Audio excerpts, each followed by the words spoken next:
Continuamos diciendo que puede dividirse de dos fases principales, que es la sístole y diástole, donde cada una se subdivide en varias más cortas.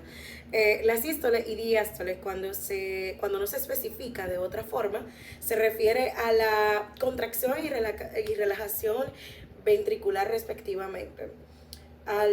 A tener en cuenta que la sangre fluye de mayor a menor presión, la contracción aumenta la presión dentro de la cámara, mientras que la relajación disminuye dicha presión. Las válvulas se abren cuando las presiones auriculares son mayores que las presiones ventriculares y se cierran cuando el gradiente de presión se invierte.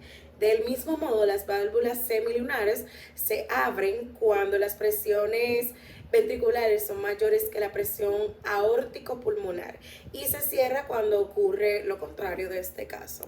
El ciclo se inicia con el disparo del nódulo SA, que estimula a las aurículas al despolarizarse. Esto está presentado por la onda P en el electrocardiograma.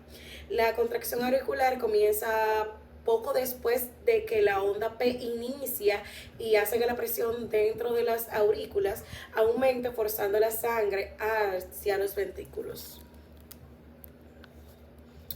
Lo contrario, la contracción auricular, sin embargo, es responsable de una fracción de llenado ventricular, porque en este punto los ventrículos ya están casi llenos debido al flujo de sangre pasivo hacia los ventrículos a través de las válvulas auriculoventriculares abiertas.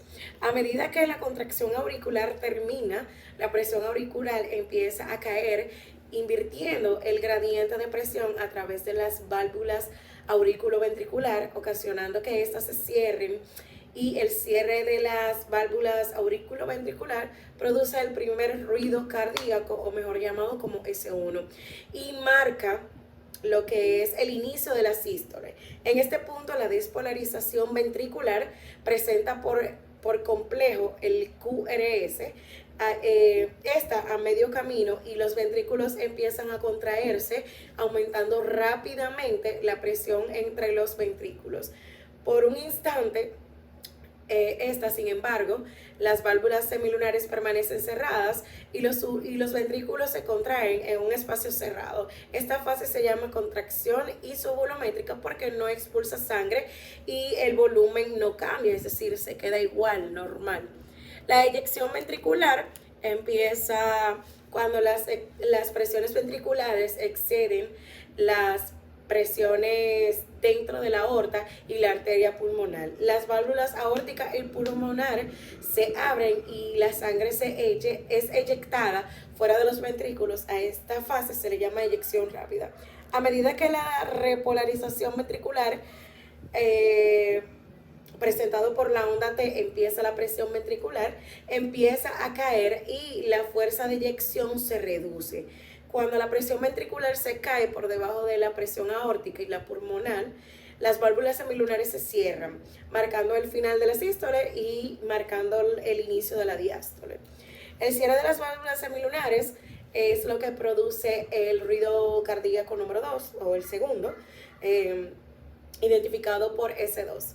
La primera parte de la diástole es nuevamente isovolumétrica.